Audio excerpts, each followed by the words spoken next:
ի աջակցություն ծնողների եկել եք այստեղ, ինչ կարող եք ասել,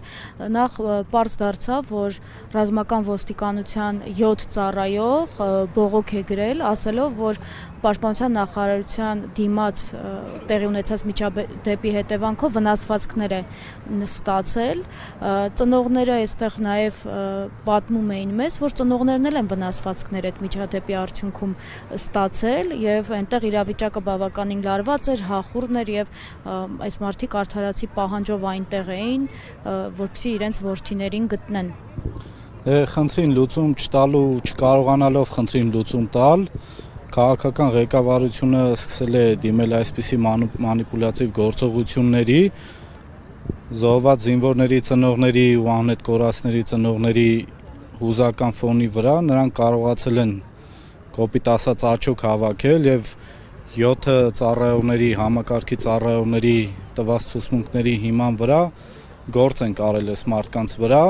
փորձելով զսպել այդ ամեն ինչը, սակայն արդեն 5-րդ տարին է լռանում։ Այդ մարդիկ ավել բան չեն ուզում, իրանց զոհված զինվորների տեղն են ուզում իմանան, իրանց զոհված զինվորների մարմինն են ուզում, որպեսզի հողարկավորեն, այո, կամ եթե գերի են տեղեկություն չունեն, դրա մասին տեղեկություն հայտնեն իրենց,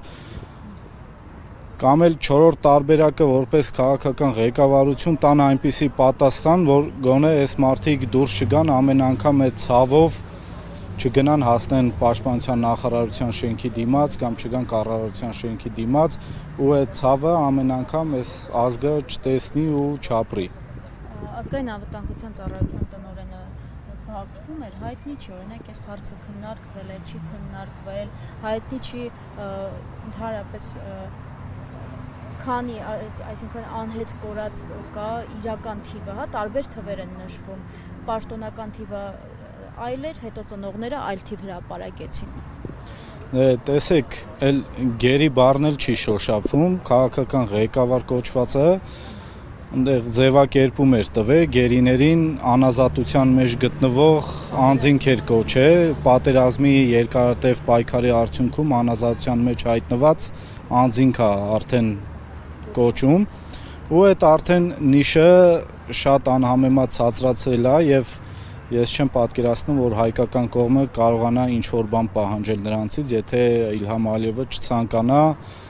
գերիներին վերադարձնել ինչ-որ բան զիջելու պայմանով։ Իսկ այսպիսի քայլերով ձեր կարծիքով կարողանան ճնշել ծնողներին, նրանց պայքարը,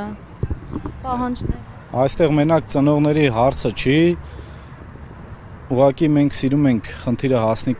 կրիտիկական կետի, նոր դուրս գանք փողոց, դուրս գանք պայքարելու, ասենք այս անարդարություններ, սա հետևանքն է այս քաղաքական իշխանության կամք չունենալու։ Ուղղակի պետական կառավարումը ձախողել են ու արդյունքն է նա, որ 5 տարի պատերազմից անցել է արդեն մեր քաղաքական ղեկավարությունը չի կարողանում զոհվածների հարցը 100%-անոց լուծել։